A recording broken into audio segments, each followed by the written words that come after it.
আব্দুল্লাহর বক্তব্য আমিও শুনতে চাই, আমিও সাথে সাথে আসতে চাচ্ছিলাম।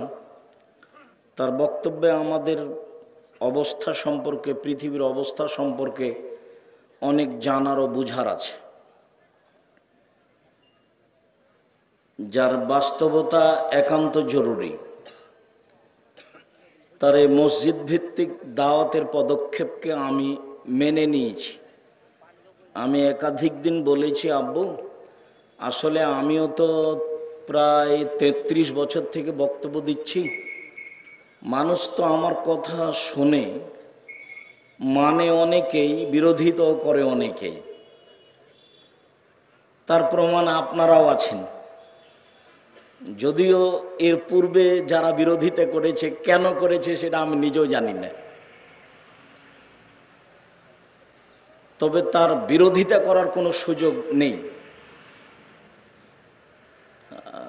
যারা বিরোধিতা করেছে তাকে বলে দেন যে দীর্ঘ 33 বছরের কোন একটা অপ্রয়োজনীয় বাক্য প্রমাণ করতে হবে, তারপরে কথা। উনি যার অধীনে চলে তার ব্যাপারে একটু বলুক না, আমার তো বুকে সাহস আছে। উনি যাকে নিয়ে লাফালাফি করছেন ওনার ব্যাপারে একটু বলুক না যে আমার হুজুর 20 বছরে কোনোদিন কেসা কাহিনী বলেনি। তাহলেও তো আমাদের ভিতরে একটা আস্থা আছে।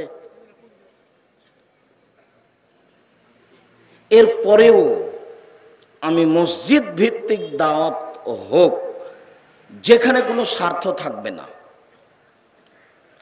আমি নিজে স্বার্থ ভোগ করছি 33 বছর থেকে, তা আমার মনে হয় না, কেননা আমি 33 বছরে কোনোদিন মানুষের কাছে পথ খরচ পাথেও চাইনি। তারপরে যেটা আমি অবস্থা দেখি, সময়কালীন বক্তব্য হয়, তারপর মানুষ আলেম ওলামাকে পথ খরচ দেয়, তারপর তার জন্য ভালো মানের খাওয়ার পানির ব্যবস্থা হয়, তারপর তার জন্য একটা ভিন্ন ধরনের প্রস্তুতি থাকে, তারপর কিছু ছেলে দিয়ে টাকা পয়সা উঠানো হয়। সব মিলে ফলাফল আমার কাছে পছন্দ নয়। যার কারণে আমি বললাম, আব্বু এই মসজিদ ভিত্তিক দাওয়াত যে তুমি পরিকল্পনা নিয়েছো, এটা আমি খুব ভালো মনে করছি। তুমি জামিয়া সালাফের এটা একটা বড় শাখা হিসাবে তুমি কাজ করে যাও, সফল হতে পারবা ইনশাআল্লাহ। সময়ের ব্যাপার, কেননা মৌলিক শিক্ষা, মৌলিক দাওয়াত এটাই।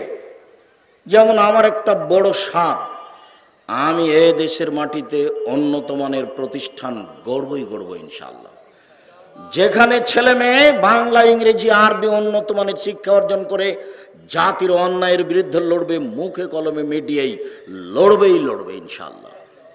যার বাস্তবতা মুখে আছে, যার বাস্তবতা মিডিয়া আছে, যার বাস্তবতা শত শত আমার হাতে কলম আছে,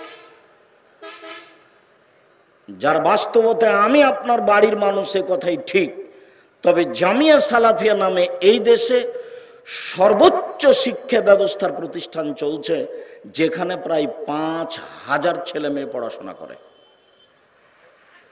যেখানে প্রায় 300 জন শিক্ষক শিক্ষিকা শিক্ষা দান করে থাকেন, যেখানে বিদেশি শিক্ষক রয়েছেন, যেখানে আশা করছি স্বয়ং মদিনা বিশ্ববিদ্যালয়ের 2 জন ডক্টর সামনে জানুয়ারি থেকে আপনাদের জামিয়া সালাফে পাঠদান করবেন ইনশাআল্লাহ, যেখানে 410 জন এতিম অবস্থান করে, যেখানে 500 জন অসহায় ছাত্র আছে, যেখানে শিক্ষক শিক্ষিকাকে প্রতি মাসে বেতন লাগে 32 লক্ষ প্রতি মাসে, রমজান মাসে লাগে 48 লক্ষ, কুরবানির মাসে লাগে 48 লক্ষ।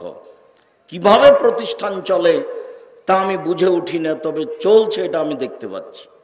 হিসাব রক্ষক আছে অনেক, সরকারিভাবে অডিট হয় এই জামিয়া সালাফিয়া। এদেশের শিরক মুক্ত প্রতিষ্ঠান জামিয়া সালাফিয়া, বিদআত মুক্ত প্রতিষ্ঠান জামিয়া সালাফিয়া, দল মুক্ত প্রতিষ্ঠান জামিয়া সালাফিয়া, সংগঠন মুক্ত প্রতিষ্ঠান জামিয়া সালাফিয়া, হিংসা মুক্ত প্রতিষ্ঠান জামিয়া সালাফিয়া, বাংলা, ইংরেজি, আরবি শিক্ষার সর্বোচ্চ প্রতিষ্ঠান জামিয়া সালাফিয়া, যেখানে পত্রিকা বের হয় আল মাসিক আল ইতেসাম পত্রিকা, যেখানে শত বই আছে নিজ ধর্মের, যেখানে কোনো অপ্রয়োজনীয় কিস্সা কাহিনী নেই। মর্মে এলাকার মানুষ হিসেবে চাঁপাইনবাবগঞ্জের রাজশাহীর মানুষ হিসাবে জামিয়া সালাফিয়াকে যথাযথভাবে মূল্যায়ন করার আন্তরিকভাবে অনুরোধ রেখে দিনী ভাই দিনী বোন হিসাবে যেটা দাবি রাখছে সেটা খালি একটু মুখে বলতে হবে, আল্লাহ তুমি জামিয়া সালাফিয়া কবুল করো। এইটুকু আমার দাবি। পরের যেটা দাবি সেটা জোরালো নয়, সেটা এরকম যে পতিতালয়ের মহিলা যদি কুকুরকে পানি পান করে জান্নাত পেতে পারে, তাহলে জামিয়া সালাফের মতো নিঃস্বার্থপর শিরক বেদাতমুক্ত প্রতিষ্ঠানের 10 টাকা দান করলে সে জান্নাত পাবে ইনশাআল্লাহ। এইটা সব সময় শক্ত ধারণা কাজ করে। তারই একটা বড় শাখা হচ্ছে আপনার মসজিদ ভিত্তিক দাওয়াত আর দাওয়ায়ে আল্লাহ। মসজিদ ভিত্তিক শিক্ষা এবং দাওয়াত প্রজেক্ট আর দাওয়ায়ে আল্লাহ, সেটা নিজের মনে করে প্রতিষ্ঠান, নিজের মনে করে জামিয়া সালাফিয়া, আপনার মনে করে আপনি জামিয়া সালাফিয়ার সার্বিক কাজে অংশগ্রহণ করবেন। আমি আব্দুর রাজ্জাক বিন ইউসুফ আপনার বাড়ির মানুষ বলে গেলাম, যদি আপনি এর ভিতরে সংকীর্ণতা দেখেন সেটা আপনার ব্যাপার, আমার কোনো সংকীর্ণতা নেই। আমার জীবনে আমি একটি পদক্ষেপ আমার স্বার্থে ফেলিনি, ভবিষ্যতে ফেলবো এরকম আমার নিয়ত নেই। আমি কোনোদিন দীর্ঘ 33 বছরে পিছে হটিনি, কোনো পরিস্থিতি আমাকে দমাতে পারে না। আলহামদুলিল্লাহ, আমার মনে বড় সাধ, আমি এই দেশের মাটিতে উন্নত মানের প্রতিষ্ঠান গড়বই ইনশাআল্লাহ, যেখানে ছেলে মেয়ে বাংলা ইংরেজি আরবি উন্নত মানের শিক্ষা অর্জন করে জাতির অন্যায়ের বিরুদ্ধে লড়বে মুখে কলমে মিডিয়ে। আপনি বাস্তব ঘনে আসলে এখন উপস্থিত তার বাস্তবতা দেখতে পাবেন। বাস্তব কিছু দেখার জন্য 23-24 নভেম্বর আসতে হবে। পাশেই প্রায় 30 বিঘা জমির উপরে প্রতিষ্ঠান জামিয়া সালাফিয়া ডাঙ্গিপাড়া রাজশাহী, যেখানে একটা মসজিদ তৈরি হয়েছে এখন 4 তলার কাজ শেষের দিকে, যার 1 তলায় 3000 মুসল্লি সালাত আদায় করতে পারে। সাধারণত 5000 মানুষ ধরবে। জামিয়া সালাফের একটা মসজিদ তৈরি শুরু হয়েছে রূপগঞ্জ নারায়ণগঞ্জ ঢাকায় পূর্বাচলে 200 শতক জমি, 6 বিঘা জমির উপরে, যার 1 তলাতে 10,000 মানুষ সালাত আদায় করতে পারবে। এটা আপনার প্রতিষ্ঠান জামিয়া সালাফিয়া ডাঙ্গিপাড়া পাবা রাজশাহী, জামিয়া সালাফিয়া হাটাবো বীরহাটাবো রূপগঞ্জ নারায়ণগঞ্জ ঢাকা, জামিয়া সালাফিয়া তেঘরা বিরল দিনাজপুর, জামিয়া সালাফিয়া 6 মাইল বাবুগঞ্জ বরিশাল। এইসব প্রতিষ্ঠানের জন্য আন্তরিকভাবে দোয়ার অনুরোধ জানিয়ে সার্বিক কাজে দাওয়ায়ে আল্লাহর প্রত্যেকটা কাজে অল্প থেকে অল্প, বেশি থেকে বেশি দানের হাত প্রশস্ত করার জন্য আপনাকে আমি অনুরোধ করে যাচ্ছি। মনে রাখবেন, এদেশের একটা প্রতিষ্ঠান জামিয়া সালাফিয়া, যেটা শূন্যের উপরে অবস্থান করে। আল্লাহর বিশেষ দয়ায়, আপনার দুয়াই, সাধারণের সহযোগিতাই চলে। মর্মে যারা যেখানে আছেন দিনী ভাই বোন, দয়া করে ওইটা দেখাবেন না ঢং ঢং করে আসলেন আর ইউসুফ জুলেখার কিস্সা কাহিনী শুনলেন চলে গেলেন, এটা আপনি মনে করবেন না। চলে গেলে ভুল হয়েছে, বাড়িতে বসে থেকে টিভি দেখলে ভুল হয়েছে। কি আপনি জানেন বিদ্যা এমন, আপনার স্বামী বা কি বুঝে, বা আপনার পরিবারই বা কি বুঝে? আপনি এখানে বসলে আপনার কিছু না কিছু আমি উপকার করবো ইনশাআল্লাহ, এটা আমার জোরালো দাবি। মর্মে যে যেখানে আছেন নিজ নিজ কর্ম বন্ধ করে গুরুত্বপূর্ণ আলোচনা শোনার জন্য আমি আপনার বাড়ির মানুষ, কাছের মানুষ, ঘরের মানুষ আন্তরিকভাবে অনুরোধ করছি, মূল্যায়ন করার চেষ্টা করবেন। আল্লাহ আপনাকে কবুল করুক, আল্লাহুম্মা আমিন। আল্লাহ তাআলা বলেন, নারীদের ব্যাপারে আল্লাহ তাআলা বলেন, প্রথমে বলি তাদেরকে মূল্যায়ন করো। তো আল্লাহ তাআলা বলেন, আমিন আয়াতিহি আন খালাকা লাকুম মিন আনফুসিকুম আজওয়াজান লিতাসকুনু ইলাইহা। পৃথিবীর মানুষ শুনে রেখো, তোমাদের মধ্য থেকেই তোমাদের স্ত্রীদেরকে আল্লাহ সৃষ্টি করেছেন যাতে করে তোমরা সেখানে শান্তি তৃপ্তি পাও। অজালনা বাইনাকুম মাওয়াদ্দাতা ওয়া রাহমা, আর তোমাদের দুইজনের মাঝে আল্লাহ ভ্রাতৃত্ব ভালোবাসা সৃষ্টি করে দিয়েছে। ভ্রাতৃত্ব ভালোবাসা যেটা আল্লাহ দিয়েছেন, সেটা গালি দিলে বউকে রক্ষা হবে না, মারলে রক্ষা হবে না, কাজে মাঠে পাঠালে রক্ষা হবে না। আল্লাহ বলছেন, আমি তোমাদের মধ্য থেকেই তোমাদের স্ত্রীদেরকে সৃষ্টি করেছি যাতে করে তোমরা শান্তি তৃপ্তি পাও। এ কথা আল্লাহ বলছে। আপনার শান্তির মাধ্যম আপনার স্ত্রী, আপনার তৃপ্তির মাধ্যম আপনার স্ত্রী, আপনার সুখের মাধ্যম আপনার স্ত্রী, এ কথা আল্লাহ বলছে। আর ভ্রাতৃত্ব ভাব আল্লাহ নিজে দিয়ে দিয়েছেন, কাজেই কোনো পীর মুরিদের কাছে ভ্রাতৃত্ব ভাব নিতে হবে না। এলাকার কোন মহিলা বা কিছু মহিলা কোথায় কোন পীরের মুরিদ হয়েছে সেখানে যায় আসে, এলাকার মহিলাদের কিছু দাওয়াত দেয়, সেই পীরের হাতে বয়াত করলে সালাত আদায় করা লাগবে না, নামাজ পড়া লাগবে না, আরো কত কি। সাবধান, এরকম মহিলা যেন এলাকাতে ঢুকতে না পারে, এরকম আহলে হাদিস উর্ধশিত এলাকায় যেন তারা কোনো প্রচার কিছু করতেও না পারে। মহান আল্লাহ বলেন, নিসাউকুম হারসুল লাকুম ফাতু হারসাকুম আন্না শিতুম। পৃথিবীর মানুষ তোমাদের স্ত্রী, তোমাদের জমি। পৃথিবীর মানুষ তোমাদের স্ত্রী, তোমাদের ক্ষেত। তোমরা তোমাদের স্ত্রীদের কাছে আসো তোমাদের ইচ্ছা মতো। যেহেতু তোমাদের স্ত্রী শান্তি তৃপ্তির বস্তু, কাজেই আমি এখানে বাধা নিষেধ, দায় দায়িত্ব, নিয়ম নীতি পেশ করে তোমাদের শান্তি তৃপ্তির ব্যাঘাত ঘটাতে রাজি নয়। স্ত্রীকে মূল্যায়ন করতে শিখুন। মূল্যায়ন করার জন্য আল্লাহ বলেন, আল্লাহর নবী বলেন। আব্দুল্লাহ ইবনে ওমর রাদিয়াল্লাহু তাআলা আনহু বলেন, এই ছেলে বসো, ওই ছেলেটা হাঁটছে কেন, খেয়াল করতে পারেন না? যতই অসুবিধা হোক, কিছুক্ষণ আপনি কষ্ট হলেও বসে থাকবেন। আমরা সারা রাত বক্তব্য দিনে, আর আমরা ইউসুফ জুলাইখার কাহিনী বলে আপনাকে পাগলও করি না।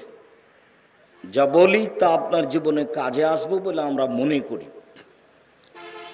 আব্দুল্লাহ ইবনে ওমর বলেন, রাসূল সাল্লাল্লাহু আলাইহি ওয়াসাল্লাম বলেছেন, আল মারআতু রায়া ফি বাইতি যাওজিহা ওয়া ওয়ালাদিহি ওয়া হিয়া মাসউলান আন রায়াতিহা। প্রত্যেক মহিলা তার স্বামীর বাড়িতে দায়িত্বশীল। তার স্বামীর বাড়ি এবং তার স্বামীর ছেলে মেয়েকে দেখাশোনা করার জন্য তার উপরে দায় দায়িত্ব আল্লাহর পক্ষ থেকে রয়েছে, রাসূলের পক্ষ থেকে রয়েছে। পুরো বাড়িটা দেখাশোনা করতে হবে তাকে, তার মেয়ে, তার ছেলে, তার বৌমা কি করছে, কিভাবে থাকে, কিভাবে খায়, সব খেয়াল করতে হবে। চেয়ারম্যান সাহেব গল্প করছেন যে আগে তো আমরা অনেক ভাই বোন ছিলাম, আমাদের বাপ মায়েরা কাজে ব্যস্ত থাকতো, আমাদের এসব খারাপ অভ্যাসের সুযোগ ছিল না। এখন তো একটা ছেলে একটা মেয়ে, বাপই তাকে কাঁধে করে নিয়ে দোকানে যায়, তারপরে কোনটা খাবে আব্বু, কোনটা খাবে আম্মু, এটা দেয় ওটা দেয়, এটা দেয় ওটা দেয়। একটু বড় হলে তাকে গেম খেলার জন্য মোবাইল দেয়, তারপরে বড় মোবাইল দেয়। তো ছেলে বড় হওয়ার আগেই তো তার চরিত্র নষ্ট হয়ে গেছে। তো ও আর বাপ মাকে মূল্যায়ন করবে কি, আর জাতিকে মূল্যায়ন করবে কি? ও তো কখন পশু প্রাণী হয়ে গেছে, না বাপ জানে না মা জানে। মা তো দায়িত্ব পালন করেনি, ও তো টিভি দেখাতে ব্যস্ত আছে। ছেলের হাতে গেমস খেলার জন্য একটা দিয়ে দিয়েছে, কিছু দিয়ে দিয়েছে, ছেলে গেমস খেলাচ্ছে। আল্লাহ রাসূল বলছেন, মান লাইবা বিনারদিসির ফাকাদাত খালা ইয়াদাহু ফি দামি খিনজির। কেউ যদি চৌসার, ছক্কা, লুডু, দাবা, পাঞ্জা, ক্যারাম বোর্ড, তাস, গেমস এরকম খেলায় অংশগ্রহণ করে, তাহলে সে তার হাতকে শোরের রক্তের মধ্যে ডুবিয়ে দিল। হাদিস তো মুসলিম। তো ওই মা কি বুঝে, ওই বাপই কি বুঝে? মা বাপ মা ডান দিকে আর বাম দিকে বসে আছে, আর ছেলের কানে ইয়ারফোন লাগা আছে, ইন্ডিয়ার গান চলছে। ওর বাপ দেখে না এটা ওর বাপ না, এটা ওর সৎ বাপ। এর বাপও পশু প্রাণী, ছেলেও পশু প্রাণী। খারাপ লাগে বেটা। আমি আব্দুর রাজ্জাক বিন ইউসুফ কথা ফেরত নিতে হয়নি আমাকে জীবনে। তোমার বাপ বলবে যে আমি ঠিক করেছি, এইটাও বলবে, তাহলে ঠিক আছে। আল্লাহ রসুল বলছেন যে ইরফল ইলম ইয়ানজুলুল জাহাল, বিদ্যা উঠে যাবে, মূর্খতা বেড়ে যাবে, মূর্খতা বর্ষণ হবে। তো 20 বছর আগে এই গ্রামে যত শিক্ষিত মানুষ ছিল আজকে তার চেয়ে কম না বেশি? বেশি। তাহলে আল্লাহ রসুল কি মিথ্যা কথা বলেছেন? তাহলে কিভাবে উত্তর হবে এর? তাহলে এর উত্তর কি? অবাক কথা নয়। আল্লাহ রসুল বললেন বিদ্যা উঠে যাবে, মূর্খতা বেড়ে যাবে, মূর্খতা বর্ষণ হবে।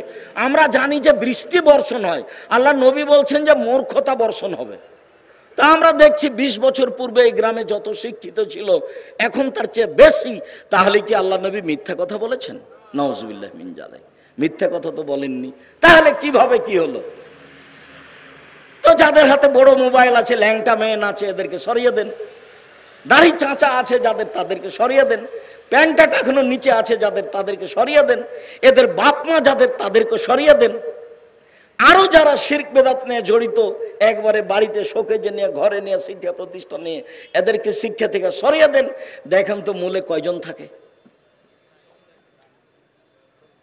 তাহলে হবে? তাহলে তো আল্লাহ রসুলের কথা মিথ্যা হয়ে যাবে। এভাবে বুঝতে হবে, তাহলে বুঝতে হবে ঠিক আছে। আমি তো বললাম আপনাকে যে আমাদের এই বাসেদুপুর ইউনিয়নের একজন বড় শিক্ষিত ছেলে, বড় ডাক্তার, পিজি হাসপাতালের বড় ডাক্তার, 3 লক্ষ টাকা মাসে বেতন। তো বাপের বাড়ি এসেছে, দামি গাড়ি।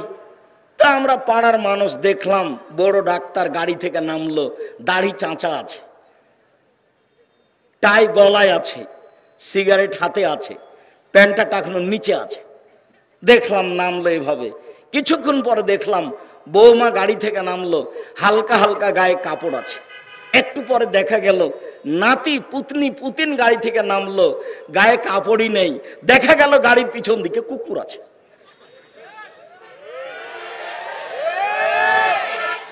আর দেখা গেল যে ওই কোম্পানির ওষুধ লিখে, যে কোম্পানিটাকে টাকা দিয়েছে, পচা ওষুধ লিখে। তোর বাপ যে ওকে লক্ষ লক্ষ টাকা খরচ করে পড়ালো, তো কি করলো জাতির? এখন আস্ত শয়তান। জাতির ক্ষতি করেছে, জনগণের ক্ষতি করেছে, বাপের ক্ষতি করেছে, নিজের ক্ষতি করেছে, ছেলে মেয়ের ক্ষতি করেছে।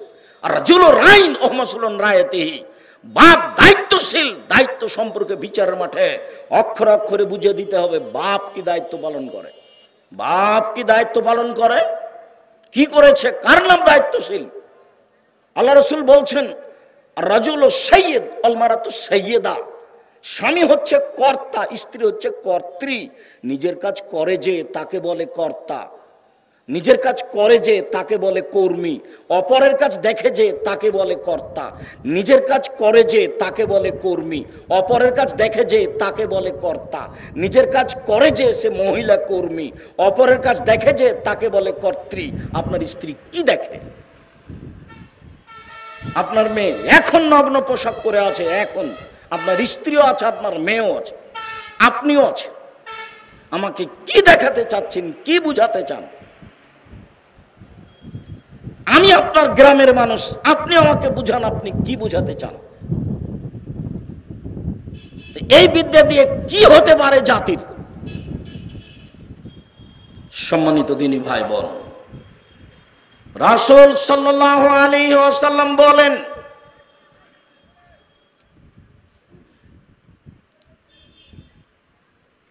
নারীদের ভালো গতি উল্লেখ করে পৃথিবীর মানুষ শুনে রেখো, আলা জারিয়াতাইনে, কেউ যদি 2 জন মেয়ের লালন পালন করে, শিক্ষা দেয় ভালো, বিবাহ শাদী দিয়ে দেয়, দেখাশোনা করে, বাপ হিসাবে দায়িত্ব পালন করে, তাহলে সেই ব্যক্তি আর আমি জান্নাতে থাকবো।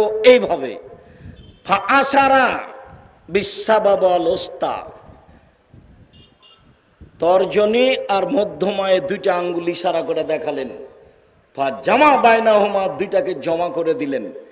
পৃথিবীর মানুষ শুনে রেখো, কেউ যদি দুইটা মেয়ের লালন পালন করে তাহলে সেই বাপ আর আমি জান্নাতে একসাথে থাকব।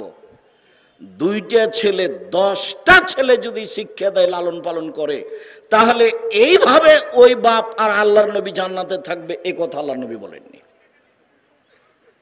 দুইটা মেয়ের কথা বলছেন। চলেন পাশে আর একটা বাক্য বলি।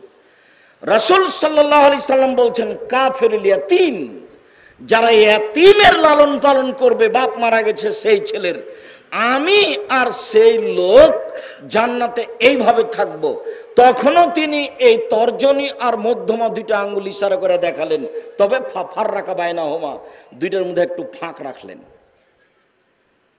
কি বুঝলেন বলেন তো?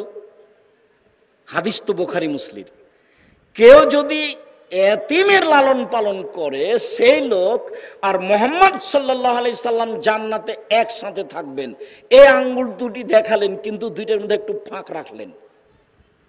আর যখন মেয়ের লালন পালন করবেন, তখন দেখালেন যে আমি আর সে লোক জান্নাতে এভাবে থাকবো, তখন জমা করে দিলেন।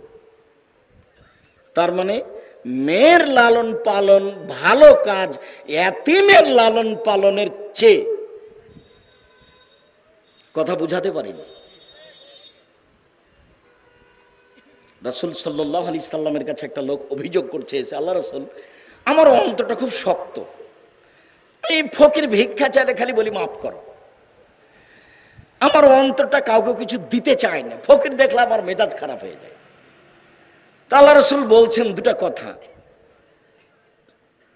ইমসা রাসাল ইয়াতীম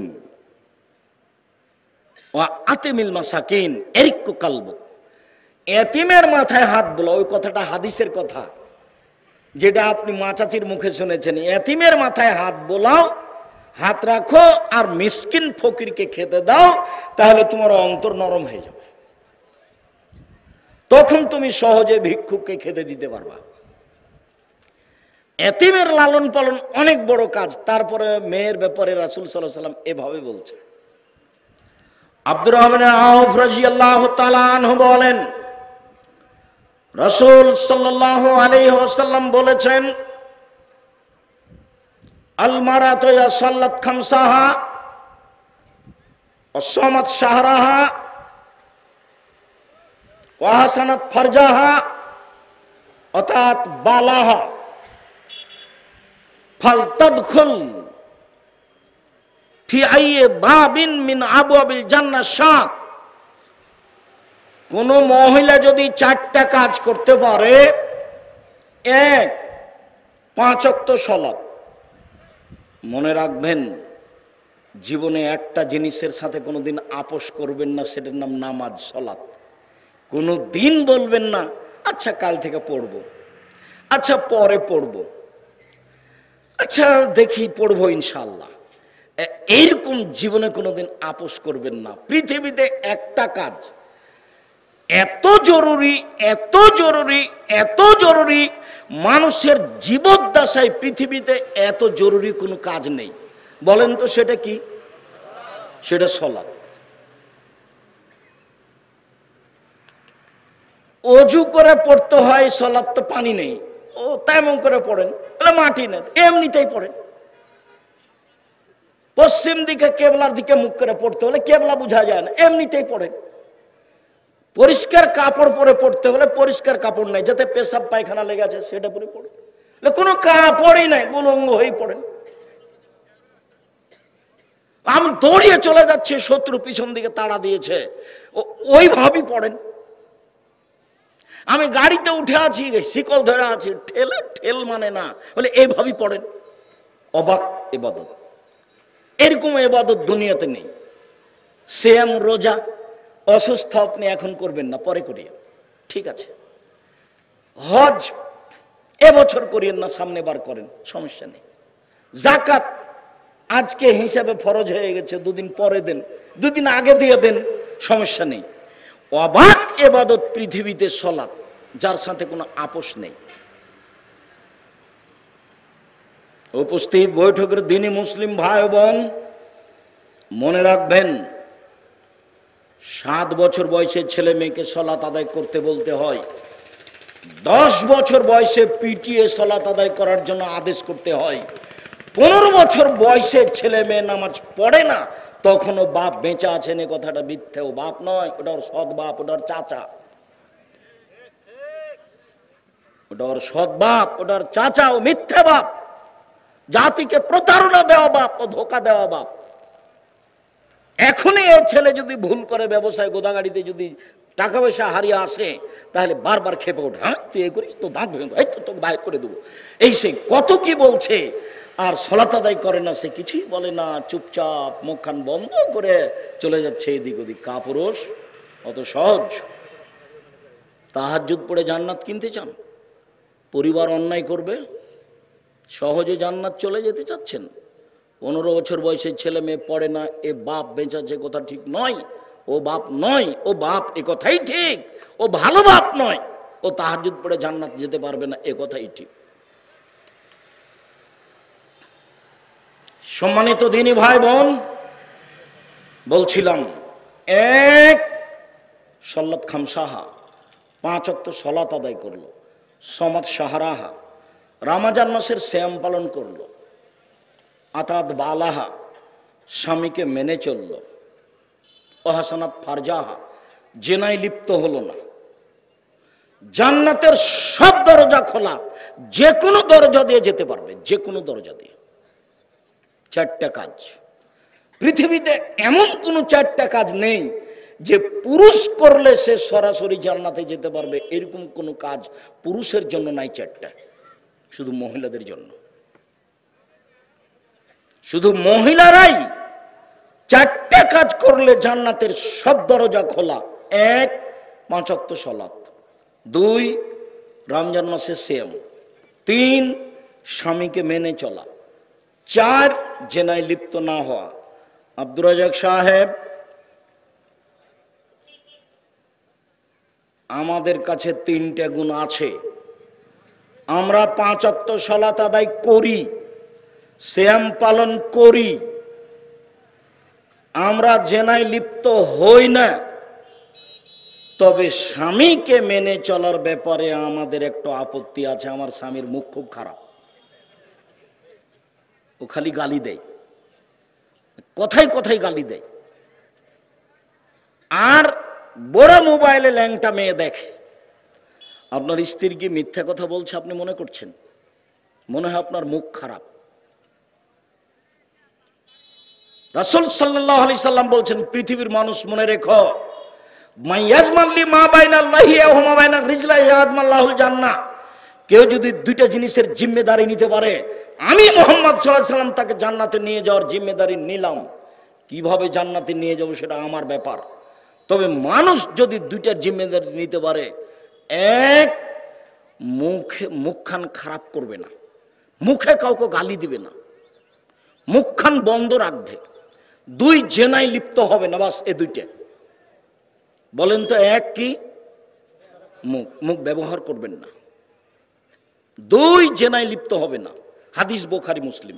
কিভাবে জান্নাতে নিয়ে যেতে হবে সেটা আমার ব্যাপার। একবার বলছেন, সঙ্গী সাথী বলতে পারো মানুষকে পিছন দিক থেকে ধাক্কা মারে জাহান্নামে নিক্ষেপ করে কি? সঙ্গী সাথী বলতে পারো মানুষকে পিছন দিক থেকে ধাক্কা মারে জাহান্নামে নিক্ষেপ করে কি? সঙ্গী সাথী বলতে পারো মানুষকে পিছন দিক থেকে ধাক্কা মারে জাহান্নামে নিক্ষেপ করে কি? এ কথা বলতে বলতেই জিভাটা ধরে না, বলছে এ দেখো সঙ্গী সাথী দেখ, জিভা, এই মুখ মানুষকে পিছন দিক থেকে ধাক্কা মারে জাহান্নামে নিক্ষেপ করে।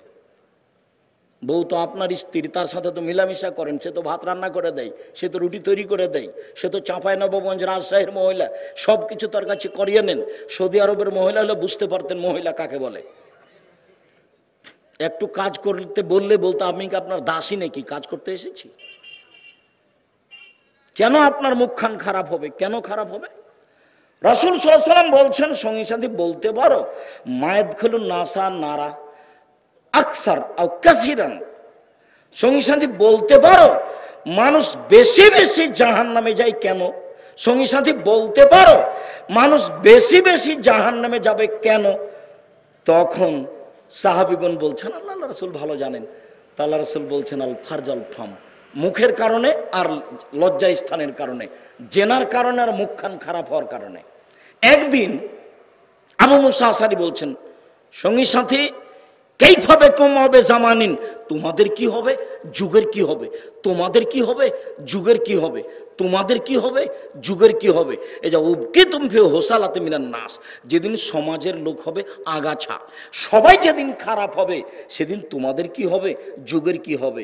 মানুষের ভিতরে আমানতদারি থাকবে না, সবাই পয়সা আত্মসাৎ করবে। মসজিদের সভাপতি, মাদ্রাসার সভাপতি, স্কুলের সভাপতি, চেয়ারম্যান, মেম্বার, এমপি, মন্ত্রী, যারা যেখানে আছে সবাই যেদিন প্রায় টাকা মেরে খাবে সেদিন তোমাদের কি হবে, যুগের কি হবে। শোনো সঙ্গী সাথী, এ দেখো এ দেখো এ দেখো, হইচই দাঙ্গা বাহাঙ্গামা মতবিরোধ যখন এভাবে ঢুকে যাবে, ডান হাতের আঙ্গুলগুলিকে বাম হাতের আঙ্গুলের বের ঢুকিয়ে দিলেন, যে হইচই যখন এরকম শুরু হয়ে যাবে, মতবিরোধ যখন এরকম শুরু হয়ে যাবে, তখন তোমাদের কি হবে, যুগের কি হবে, তোমাদের কি হবে, যুগের কি হবে।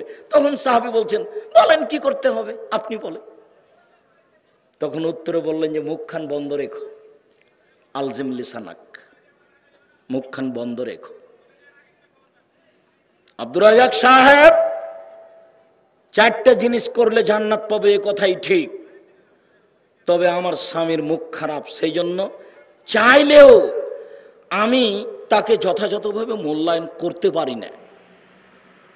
আমার মন চাই যে তার কাপড় চোপড় পরিষ্কার করে দিই, আমার মন চাই যে আমি আমার নাম ধরে ডাকুক, আমি এক গ্লাস পানি নিয়ে যে দিই, কিন্তু তার মুখটা এত খারাপ আমি কষ্ট পাই। এরপর থেকে আপনার মুখটা যেন ভালো হয়, পরিবর্তন করেন। দোকানপাটে বসে আড্ডা পিটবেন না, দোকানপাটে বসে কারো বদনাম করবেন না। চিরদিনের জন্য দোকানপাটে বসে আড্ডা পিটা গল্প করা নিষেধ করে যাচ্ছে, ওকে 2 পায়ের নিচে রেখে দেন। আজ থেকে নিয়ে আর কোনোদিন দোকানপাটে বসে গল্প করব না, বড় মোবাইলে ল্যাংটা মেয়ে দেখবো না। এশার সালাতের পরেই, আগেই খেয়ে থাকলে ভালো, খেয়ে না থাকলে খেয়ে ঘুমিয়ে যাব। ডান কাতে ঘুমাবো, সম্ভব হলে অজু করে এসে ঘুমাবো। যদি দোয়া পড়তে পারি আল্লাহুম্মা বিইসমে কামত ওয়াহে, এটা পড়বো। আরো যদি নবী যেটা বলতেন সেটা পড়তে পারি বলবো, আল্লাহুম্মা আসলামতু নাফসি ইলাইকা ওয়া ওয়াজ্জাহতু ওয়াজহি ইলাইকা ওয়া ফাওয়াজতু আমরি ইলাইকা ওয়া জাআতু জাহরি ইলাইকা রাগবাতান রাহাবাতান ইলাইকা লা মালজা ওয়ালা মানজা বিনকা ইল্লা ইলাইকা আমানতু বিকিতাবিকা আল্লাযী আনজালতা ওয়া নাবিয়্যিকা আল্লাযী আরসালতা। এটা আল্লাহ রাসূল ওযু করে ডান কাতে শুয়ে দোয়া পড়তেন। বড় যে আব্দুর রাজ্জাক সাহেব, তা আপনার সময় থাকলো 3 মাস, এই তোমাদের সময় থাকলো 24 ঘন্টা। বই আইনে রাসূল সাল্লাল্লাহু আলাইহি ওয়াসাল্লাম দোয়া অধ্যায়, এই দোয়া মুখস্থ করতেই হবে। সায়েদুল ইস্তেগফার তোমাকে মুখস্থ করতে হবে, তুমি বাধ্য। চাঁপাই নবাবগঞ্জের ভাষায় তুমি তো করবে, তোমার বাপকে করতে হবে। তুমি একজন মুসলিম, কেন করবে না, করতে তুমি বাধ্য, করতেই হবে। আর যারা আপনারা কোরআন মাজিদ পড়তে পারেন, সূরা মুলক পড়বেন, সূরা সাজদা পড়ে ঘুমাবেন। মহিলা বৈঠকে যেটা বলেছে বুবু এই করলে এই হয় বুবু, ওইটা ঠিক নয়। মহিলা বৈঠকের বুবুর শতকরা 90% কথা মিথ্যা। আপনি যদি বলেন যে না এটা কথা ঠিক নয়, তাহলে আপনি আমার সামনে পেশ করেন, আপনাকে আমি অক্ষরে অক্ষরে দেখাচ্ছি। যারা রাতে সূরা মুলক পড়ে তাদের কবরের শাস্তি হবে না, হাদিস সহিহ, এ কথা আল্লাহর নবী বলেন। পেট ব্যথায় মারা যায় যারা, তাদের কবরের শাস্তি হবে না, এ কথা আল্লাহর নবী বলেন। জুমার দিনে মারা গেলে কবরের শাস্তি হবে না, এই কথা আল্লাহর নবী বলেন। শহীদ হয়ে গেলে কবরের শাস্তি হবে না, এই কথা আল্লাহর নবী বলেন। তো আমার জন্য সহজ কোনটা? এই চারটেই। সবচেয়ে সহজ হলো সূরা মুলক পড়া রাতে। এশার সালাতের আগে মুলক পড়ে নেন, এশার সালাতের পরে মুলক পড়েন, পড়ে ঘুমিয়ে যাবেন ডান কাতে, দেখবেন এমনিতে রাত 2টা-3টায় ঘুম ভেঙে গেছে। আকাশের দিকে মুখ করে দোয়া পড়েন, সূরা আল ইমরানের শেষ রুকুর প্রথম 5 আয়াত। যদি না পারেন তাহলে লা ইলাহা ইল্লাল্লাহু ওয়াহদাহু লা শারীকা লাহু লাহুল মুলকু ওয়া লাহুল হামদু ওয়া হুয়া আলা কুল্লি শাইইন কাদির ওয়া সুবহানাল্লাহি ওয়া আলহামদুলিল্লাহি ওয়া লা ইলাহা ইল্লাল্লাহু আল্লাহু আকবার ওয়া লা হাওলা ওয়া লা কুওয়াতা ইল্লা বিল্লাহ রব্বিগফিরলি রব্বিগফিরলি। এখন যা বলবেন সেটাই কবুল হবে, যা বলবেন সেটাই কবুল। হাদিস তো বুখারী মুসলিম। কিছুই যদি না পারেন, সুন্দর করে ওযু করে 2 রাকাত সালাত আদায় করে আল্লাহকে বলেন আমি এটা চাচ্ছি।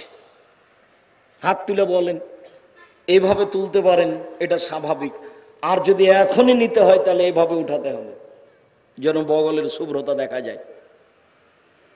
আব্দুর রাজ্জাক সাহেব, আপনারা যে বলছেন হাত তুলে দোয়া চলবে না, আল্লাহুস সামাদ, হাত তুলে দোয়ার জন্যই তো দিন রাত লড়ছি।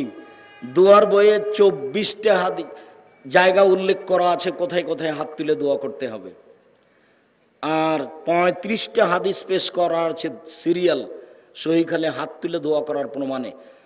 যেগুলো বিদআত সেগুলো উল্লেখ করা আছে, ওগুলো থেকে সাবধান বেঁচে থাকতে হবে। 5 ওয়াক্ত সালাতের পরে হাত তুলে সবাই মিলে দোয়া করা যাবে না, এতে রাসূলকে অপমান করা হবে, এই কথাই ঠিক। ঈদের মাঠে করা হবে না, এই কথাই ঠিক। সভা সমিতি শেষে এটা করা হবে না, এই কথাই ঠিক। বিবাহের বৈঠক শেষে এটা করা হবে না, এই কথাই ঠিক। ঈদের মাঠে এটা করা হবে না, এই কথাই ঠিক। হাত তুলে দোয়া করা ব্যক্তিগত ব্যাপার, এই কথাই ঠিক। পানি চাইতে গিয়ে সমষ্টিগত ব্যাপার, এই কথাই ঠিক। 26 বছর থেকে ফতোয়া লিখে, তারপর আপনাদের বাড়ির পাশের মানুষ সাইদুর রহমান ইসাতে ইসলামের প্রিন্সিপাল, একসাথে অনেকদিন ফতোয়া লিখেছি, হাতে ফতোয়া লিখা আসছি। এখন সাধারণ মানুষ ফতোয়া বোর্ডের দায়িত্ব পালন করি, দেশ বিদেশের বড় বড় বিদ্বান আমার সামনে বসে থাকেন। সম্মানিত দিনী ভাই বোন, বলছিলাম মহিলা যদি 4টা কাজ করে জান্নাতের সব দরজা খোলা। আপনার মুখখান ভালো করেন। পরের অংশে বলছি আপনি দিনী বোন, আপনার যদি জেনা হয়ে গিয়ে থাকে আজ থেকে কান্নাকাটি শুরু করুন, জিন্দেগিতে আর কোনোদিন এই পাপে লিপ্ত হব না মর্মে আপনি আল্লাহকে বলেন, আপনার পাপ ক্ষমা হবে ইনশাআল্লাহ। আল্লাহ তাআলা বলেন অনাহান নাফসা আনিল হাওয়া ফাইনাল জান্নাত হিয়াল মাওয়া। কেউ যদি তার প্রবৃত্তিকে পাপ থেকে ঠেকাতে পারে, আমি আল্লাহ তাকে জান্নাতুল মাওয়া দিয়ে দিলাম। জান্নাতুল মাওয়া আপনার জন্য অপেক্ষা করছে। আপনি পাপ থেকে নিজেকে ঠেকান, চিন্তা করবেন না 4টা জিনিস করলে মহিলারা জান্নাতের চলে যাবে, এ কথাই ঠিক। আবু হুরায়রা রাদিয়াল্লাহু তাআলা আনহু বলেন, রাসূল সাল্লাল্লাহু আলাইহি সাল্লাম বলেছেন, খায়রুন নিসায়ে, মহিলাদের মধ্যে সবচেয়ে ভালো কে? খায়রুন নিসায়ে, মহিলাদের মধ্যে সবচেয়ে ভালো কে? তখন আল্লাহ রাসূল বলছেন, ইদা নাযারা ইলাইহা সাররাতহু, স্বামী তার দিকে দেখলে স্বামীকে খুশি করতে পারে। 1 2 ওই যে আমারাহা আতাআথু, স্বামী আদেশ করলে পালন করে। 3 ওই যে গাবানহা হাফেজাতু, স্বামী যখন বাড়িতে থাকে না তখন মোবাইলে কারো সাথে প্রেমের গল্প করে না।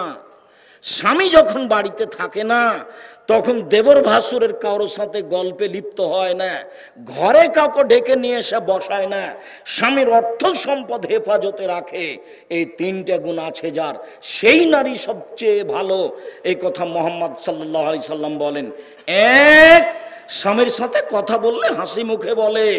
2 স্বামী আদেশ করলে পালন করে। 3 স্বামী বাড়িতে না থাকলে নিজেকে হেফাজতে রাখে। 3টা গুণ আছে যার, সেই সবচেয়ে ভালো নারী।